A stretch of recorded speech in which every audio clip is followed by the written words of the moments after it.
Welcome back to the Cricket Talks.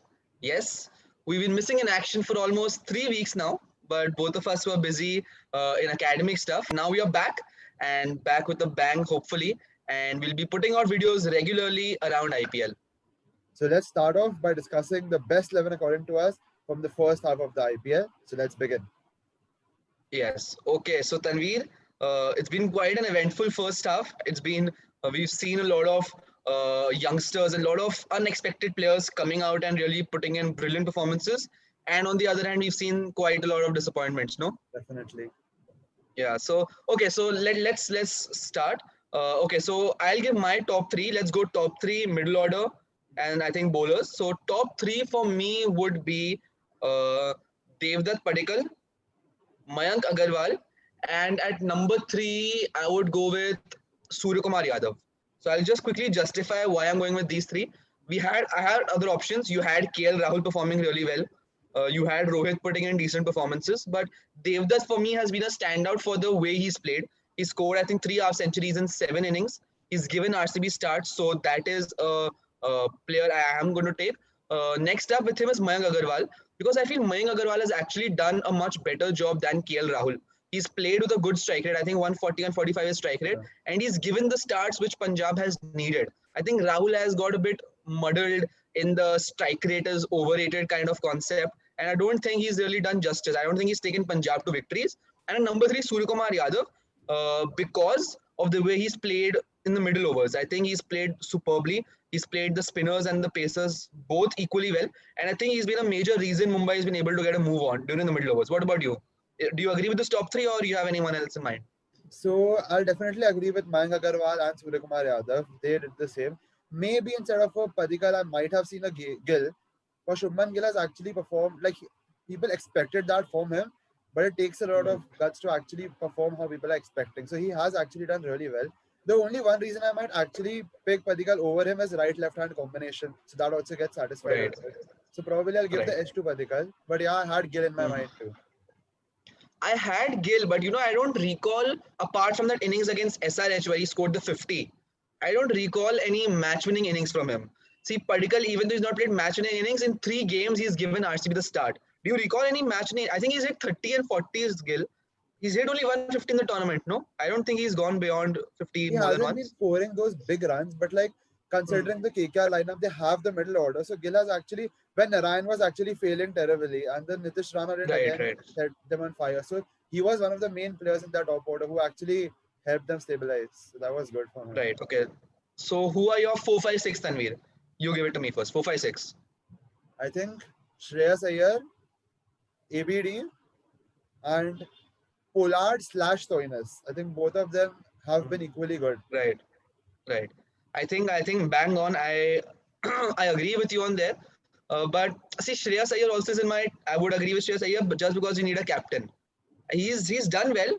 He's done well, but he's not done as well as he could. He's given away 3, 4 starts. He's made 188, but okay. Iyer at 4, ABD at 5 goes without saying. I think he now he slots in as the wicketkeeper also easily. So he's doing 2 jobs. And 6, we have to choose one. Pollard / STOINIS. I think STOINIS has taken Delhi to win single-handedly in 2 games. But Pollard, see, he had the innings against RCB. He had the finish against Punjab. And he's chipped in with those 20s against SRH and other teams. So, interesting one. Okay, let's come back to the number 6. Let's keep it a bit open. Okay, so number 7 is always an important. So how many overseas are we done with? We are done with only De Villiers and Pollard / STOINIS and ABD. Right. So number 7 has to be undoubtedly, according to me, Rahul Tewatia. Definitely. Okay, he has just lit up the IPL like anything. I mean, I think RR has won 3 games and he's been, an impactful player in all 3 of them. What do you think? I mean, what do you think about Rahul Tewatia's journey till now? He has been the biggest shocker of this IPL. Like coming into this IPL, no one would have really expected something from him. And even after the Punjab game, a lot of people thought that maybe just a fluke, bad bowling. But the SRH game has earned respect for him. He actually showed there how he's a quality player, not just a hitter. I mean, he had the guts to reverse sweep Rashid Khan twice in a row and then smash him over Yeah, successfully, and smash him over extra cover for 3 consecutive boundaries. I think that is where I had it. Like you said, I also thought it was more of bad short pitch bowling from Cottrell rather than his skills, but hitting Rashid Khan the way he did, outstanding. So number 7, Tewatia, and he gives you the left-handed finisher as well as some leg spin. Yeah. 8, 9, 10, 11, Tanvir. Who are your bowlers for the first half?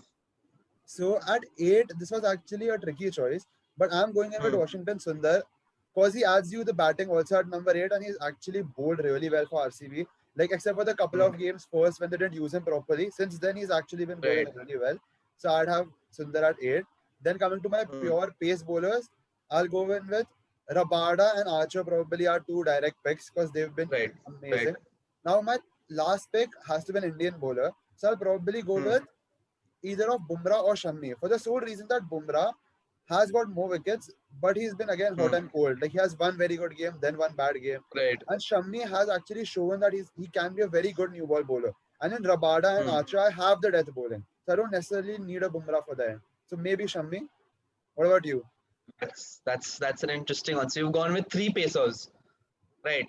9, 10, 11 are 3, and Archer has given you the extra batting at 9 as well. So Archer and Rabada will be there in my team. For me, I think, okay, number 8, let me leave number 8 aside for a moment. I think for 11, I will back Yuzvendra Chahal. Okay, for the pure reason that I feel that in the middle overs, there is nobody better than Chahal to pick wickets as well as control the economy. So I think he's not picked up as many wickets as he should have, but on the other hand, Archer also hasn't. Sometimes you're not rewarded with those wickets, but you know how well you've actually bowled. And you see the Sharjah game against KKR, or you see the one Rajasthan, he picked up 3 wickets there. So I think I will go with Chahal at 11. So 9, 10, 11 are Archer, Rabada, and Chahal for me. Number 8, Sundar. Now, if I take Sundar, it gives me 3 spinners plus Pollard as Pollard/Stoinis. So that's an interesting one. If I pick a Stoinis over a Pollard, then I might prefer picking a Chahal over a Shami because then a Stoinis gives me a better a medium pace come fast bowler, so I can do with that, and then I get a Chahal in. So that gives me good enough. Right. So I think I'll agree with you on that. So that is perhaps what I would want to see because I think Chahal is a wicket taker. Shami again. I mean, it's like he bowled well in the first 2 games, but I think after that he's really tapered off. And Bumrah, he's picked up 11 wickets, but I don't think he's been at his absolute best. And plus, I have Archer and Rabada to anyways finish it off. So I don't need. And if I'm taking Sundar at 8, I have a power play opening bowler. So Shami and Bumrah's work is done. I needed a middle overs bowler. So I think that would be my lineup. You made it easier for me. 6 Stoinis, Tewatia, Sundar, and Archer, then we have Archer, Rabada, and Chahal. Yeah. So I think we've reached a consensus on our best playing 11 for the first half. Who are the notable misses according to you? KL Rahul for sure is a orange cap holder. Warner or Benson have been scoring runs, but then again they haven't been playing as well as you normally expect them to. They have scored the runs, but neither has their strike rate been that good, nor have they played like proper match-winning innings. Like I remember Bairstow had the 97 knock, but other than that, there haven't been big-time match-winning innings from them. Faf du Plessis is a notable miss out. Yeah, one big miss, but that's again because we can't get those many overseas players. In. You would definitely have wanted Faf in our lineup, but then again you can't. Because ABD also gets in it, he gives us a keeper. Then you have an all-rounder who has to take that spot. And I think Rabada and Archer deserve their place. So. They pick themselves, right. And when I talk about overseas pacer, Trent Bolt is also another notable miss because I think he adds your left arm angle. But you know, when you're picking a team, you want to see Rabada will slot into my T20 team any day, irrespective of how he performs. Even if he had 10 wickets, he had 17 now. I think he is 5 or 6 ahead of the pack. And Archer, I think, he just adds that extra spice to your team. So I think that is, who else? Are we missing out on anyone? I don't think. I think this, like you said, Gill, Faf, Rahul, Warner, I think rest of them more or less pick themselves, right? Yeah. It'll be interesting to see how it pans out in the second half, no? What will our eventual 11 be after the tournament? So now actually things might change a lot looking at the second half of the IPL for a lot of players. Right. So guys, that was our best playing 11 for the first half of the IPL. Tell us yours in the comment section below. So we hope you really like this video. We've come back after a while, but we promise you all there'll be many more videos coming up now. So do like, share and subscribe to the Cricket Company. Thank you guys.